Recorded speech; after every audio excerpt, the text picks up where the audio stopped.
ça me paraissait pas incohérent de mettre Ocampos sur Lala parce que c'était le seul capable au niveau du volume, sachant l'activité de Lala et l'influence qu'il a dans le jeu strasbourgeois, ça me paraissait pas incohérent de le mettre comme ça avec la défense à 3 parce que tu as toujours Ajorc ou Motiba et Dacosta.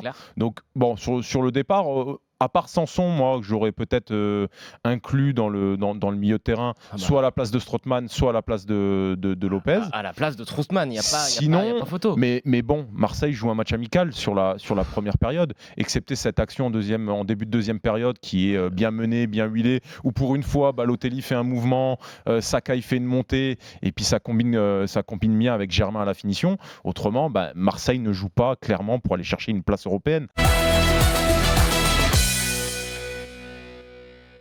Franchement, c'est pas possible d'avoir un attaquant comme ça qui prend un salaire aussi important et sur lequel tu ne peux pas compter. Alors oui, si tu regardes statistiquement, c'est satisfaisant. Il a marqué ses buts à domicile. Mais même, très franchement, tu peux pas te satisfaire de ça quand tu es dans l'Olympique de Marseille. Tu peux pas te satisfaire d'un joueur qui est un intermittent du spectacle.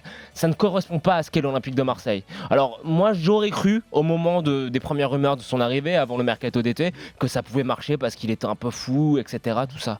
Mais en fait, je me rends compte que je me suis vraiment trompé parce que à Marseille, ce que le public marseillais attend, c'est un mec qui va se battre, c'est un mec qui va mouiller le maillot, c'est un mec comme André-Pierre Gignac, c'est un mec comme Didier Drogba, c'est ce genre d'avancante là. C'est pas un mec qui est feignant parce que ce type-là, il est feignant. Et quand je vois encore, je repense au dernier match. Il n'y a pas qu'à Marseille. Je pense qu'un mec qui marque.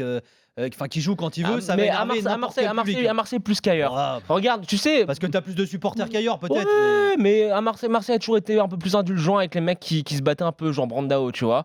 Mais très franchement, quand je vois entre le match de la semaine dernière contre Nantes où il a des crampes à la 60e minute, je suis désolé, quand t'as des crampes à la 60e minute, à ce moment-là de la saison, ça veut dire que vraiment t'en branles pas une dans l'entraînement. Et quand je vois ce qu'il fait ce soir, mais c'est incroyable, je comprends pas. Pendant 2-3 ans, tu renouvelles ton équipe, mais tu n'iras pas en Europe. À moins que McCourt décide de. Il a mis 200 patates, Ludo, déjà. C'est pour ça que je te dis, il ne mettra plus. À moins qu'il décide, lui, de dire je remets un peu au pot, mais à mon avis, j'y crois pas une seconde. Younes, moi je te dis quelque chose, j'ai envie de avoir ton avis là-dessus. Pour moi, il y a 6 joueurs qu'il faut garder, le reste, il faut tout changer.